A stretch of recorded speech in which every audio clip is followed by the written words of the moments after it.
पहलगाम हमले में 26 भारतीय नागरिकों की मौत के बाद भारत पाकिस्तान के बीच तनाव बढ़ गया है। भारत की ताबड़तोड़ एक्शन से पाकिस्तान की हवा टाइट हो गई है।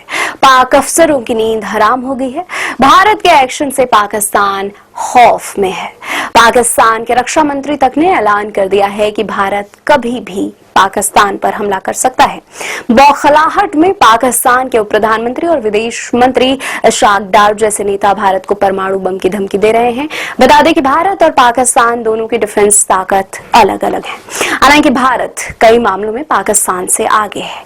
भारत के पास अग्नि जैसी खतरनाक मिसाइलें कई वर्जन है। वहीं डिफेंस ताकत के इस्तेमाल को लेकर पाकिस्तान बेहद अपरिपक्व है। आइए जानते हैं ताकतवर भारत के सामने कहां और कैसे ठहरेगा पाकिस्तान।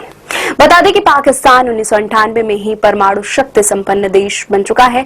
तब से अब तक उसने कई परमाणु हथियार विकसित कर लिए हैं। हालांकि भारत की तरह पहले प्रयोग नहीं की नीति पाकिस्तान में नहीं है। इस नीति के तहत यह तय किया जाता है कि जब तक उसे उकसाया नहीं जाता वह परमाणु हथियारों का इस्तेमाल नहीं करेगा।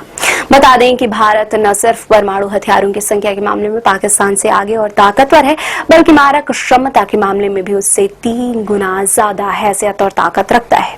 1999 में अमेरिकी रक्षा खुफिया एजेंसी ने एक अनुमान लगाया था कि साल 2020 तक पाकिस्तान में 60 से 80 परमाणु हथियार होंगे, लेकिन पाकिस्तान ने खस्ताहाल अर्थव्यवस्था के बावजूद इसकी अंधी दौड़ में अब तक आधिकारिक तौर पर कुल 170 परमाणु हथियार विकसित कर लिए हैं, जो थल, जल और नभ में मार कर सकता है। परमाणु विशेषज्ञों के मुताबिक इस साल के अंत तक यह संख्या 200 तक हो सकती है। भारत के पुराने हो चुके मिराज 2000 HI, जगुआर, IS-IB और संभावित रूप से फ्रांस निर्मित राफेल विमानों के माध्यम से लगभग एक साथ 48 परमाणु हथियार गिरा सकता है। मिराज 2000 HI, जगुआर, IS-IB को 1980 के दशक की शुरुआत में तैनात किया गया था, जिसकी रेंज क्रमशः 1850 और 1600 किलोमीटर है। लेकिन हाल ही में भारतीय वायुसेना में शामिल किए गए लड़ाकू जेट राफेल की रेंज लगभग 2000 किलोमीटर है। इतना ही नहीं, 2022 तक भारत के पास 64 भूमि आधारित मिसाइलें थी, जिसकी संख्या और बढ़ गई है।